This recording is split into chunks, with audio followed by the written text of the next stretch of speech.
Hey everyone, welcome to my channel. I hope you're all having a fantastic day. It was an ordinary morning, coffee steaming on the counter, a stack of scripts on the table, and the radio playing old favorites. Kelly came home from a long night of tapings, and Mark, who had always been the first to put the kettle on, was sitting very still. He had that look you may recognize. Not the look of pain exactly, but the look of someone who has just received a message that rearranges everything inside him. He told Kelly about the tests. The word diagnosis felt heavy, like an old book finally opened after years of closed covers. People in long marriages will tell you it's the small mornings that define us. They trade glances over cereal, they joke about the weather, and they silently keep each other steady. When that steadiness is threatened, an ache moves through the entire household. For viewers our age, it's a scene that lands with the weight of memory, our own parents, our own vows to stay. But the diagnosis was only the beginning of what would become a deeper test, not of bodies, but of what it means to sit with uncertainty. Kelly and Mark had made their lives a kind of shared performance. Laughter on camera, silver linings in interviews. The public sees the applause. It rarely sees the private phone calls at midnight, the whispered worries in a hallway. So when Mark gets news that changes the arc of tomorrow, Kelly faces a dilemma many public figures face: how much to share and how much to protect. Their home becomes both sanctuary and battleground. Kelly wants to shield Mark from headlines. Mark, proud and stubborn, insists on dignity and privacy. Between them, silence grows heavy in one room while the world keeps spinning in another.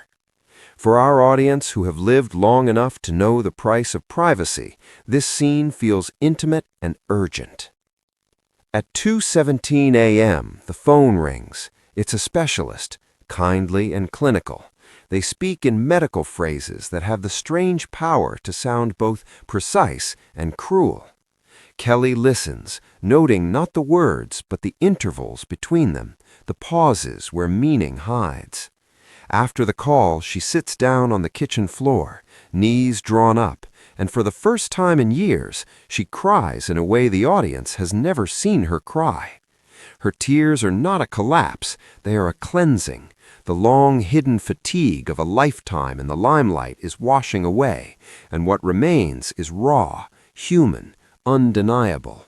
For many of you, this will echo a private midnight when you heard a phone ring and your life quietly rearranged itself. But this is not a story of defeat. It is the story of a pivot, how a couple remakes their world when the old map is no longer useful. Kelly and Mark, practical people, begin to gather their team, not the agents or publicists first, but the family, the friends, the trusted doctors. They create a small protective ring. This is when strength looks quiet, arranging appointments, negotiating care, remembering to eat. The couple leans on long friendships that have matured like fine wine, slow, reliable, warming. And in this quiet orchestration, the audience sees the power of practical love. Families of our generation know this rhythm. When life gives a blow, we get busy. We call the neighbors, we write lists, and we keep faith in the work of small hands. It's ordinary heroism, the folding of sheets, the taking of medications on time, the making of uncomplicated tea. This is how love acts when it is not being dramatic. But even the best organized plan collides with the unexpected. For many of you who left midlife careers or watched your parents slow down, this idea will feel like a quiet revelation. Success becomes a softer language: time, comfort, presence. The diagnosis, paradoxically, clarifies priorities. It strips away the noise and leaves the essentials. To keep spirits buoyed, Kelly proposes a creative project, a home video series. Not polished segments, but daily moments recorded with phone cameras. Mark making coffee, Kelly humming in the kitchen, the dog chasing a ball. These short clips become a private diary that friends and family cherish. They call it small joys. There's a tenderness to seeing life in fragments assembled. For our audience, this will stir memories of photo albums, Super 8 movies, the way we documented life before everything lived on screens. The project is not about audience metrics, it's about building memory. But as the videos accumulate, something surprising happens. Strangers begin to write back. The couple begins receiving notes from strangers across the country. Some recall their own challenges with illness. Others simply thank them for showing a life that looks like theirs, messy, hopeful, ordinary. These letters become fuel. They remind Kelly and Mark that their vulnerability resonates and that shared stories knit community. For viewers in the 60 to 65 bracket, letters might feel like a lost art, yet their power here is palpable. A handwritten note can feel like a hug from the past, a connection that technology often tries but can't fully replicate. 2 weeks into the new regimen, a setback, a test result that rolls like thunder.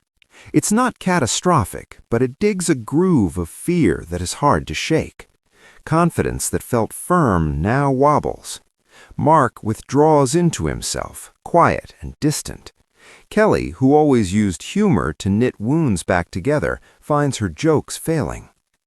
For those of you who have walked that corridor of small losses, this will feel painfully familiar. Sometimes the first setback is the worst because it teaches us that control is an illusion. And for a couple whose careers depended on appearing seamless, the learning curve is brutal. Yet the setback will also reveal something unexpected, the community's slow, steady arrival. Notes begin to appear, handwritten grocery lists left on the table, casseroles at the door, neighbors who have watched the couple's show for decades offering to sit, to drive, to listen.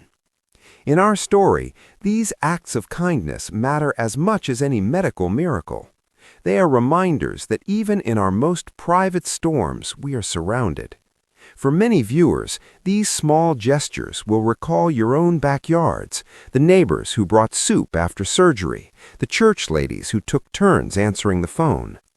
And sometimes it's a simple act, a neighbor mowing the lawn, that gives a couple the space to breathe. This is the secret power of ordinary people doing ordinary things extraordinarily well.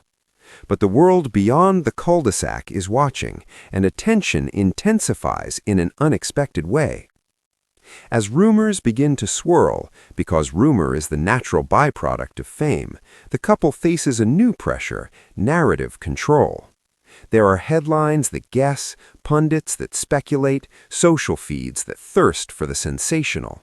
Kelly, who has spent her life both basking in and managing public gaze, now must decide: contest every rumor and fuel the blaze, or stay silent and risk misunderstanding.